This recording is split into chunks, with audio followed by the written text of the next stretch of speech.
Today, we'll dive into a shocking expose that's recently surfaced, detailing the demanding and unsettling work environment faced by maids at a certain cleaning company. From emotional outbursts by superiors to unfair labor practices, this story sheds light on the true cost of maintaining flexibility at the expense of employee well-being. So when I was 15, I worked as a maid with a family friend. It was amazing and I loved it. So when I was 18, I decided to spend the summer with my aunt and work as a maid again. The company had changed a lot since I left. There was a pair of girls that took the lead. One I'll call Amy and the other Jill. Jill was serious and quick to anger. My first week back, she left me alone in clean heel. I haven't done since I was first a maid. I did it as I thought I should have, and when she came back, she screamed at me. I kept my mouth shut, but did as I was taught. A month passed, and a few people joined, but kept calling out. We were expected to drive our own cars hours of the day in traffic, and no gas money. If you drove the company car, you would ask for the money, and they may give it to you. The money was minimum wage for the area, and some of my co-workers were struggling to keep up with bills. The email that showed up in all but Jill's mailbox was the following. Due to the nature of the cleaning position at company name, we maintain a flexible and accommodating schedule for both employees and clients.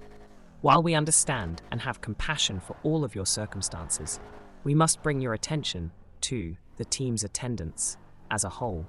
As of today, June 7th, 2022, there have been 25 documented call-outs or extreme tardiness in a 5-week period. That is taught 714 call-outs per day, 3/4 of a person every single day for the past 5 weeks. My time and energy has been exhausted from this consistent, unreliable behavior. All employees, with 2 exceptions, are now on a 90 probation period. Unexcused call-outs will be cause for termination. Requests for last minuet days off, leaving early or arriving late to your shift must be requested as companyemail.com and Slack. Requests must be approved by manager or boss and should be kept to emergency situations only. Please confirm that you would like to continue employment with us by replying to this email. Please schedule a meeting with us outside of your shift to discuss individually. Employment review. How can we help each other be more successful? With gratitude. The main group who only called out sick when needed or on emergency basis. After this, morale was down.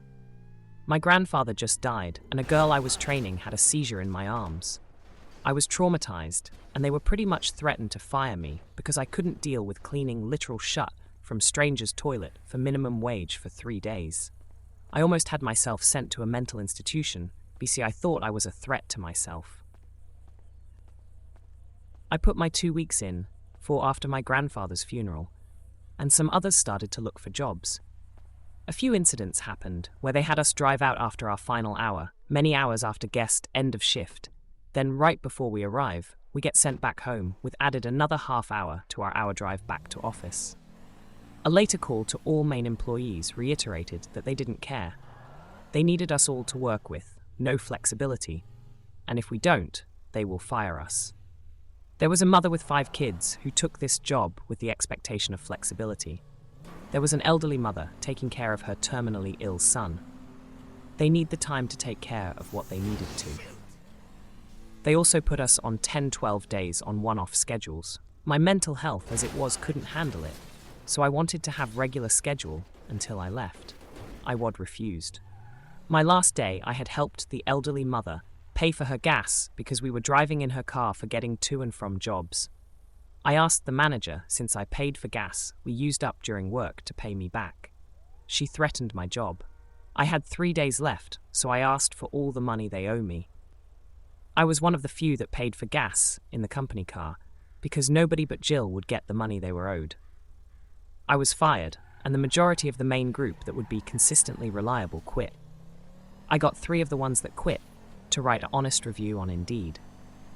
They went from 4.5 to 2. Thanks for joining us for today's story.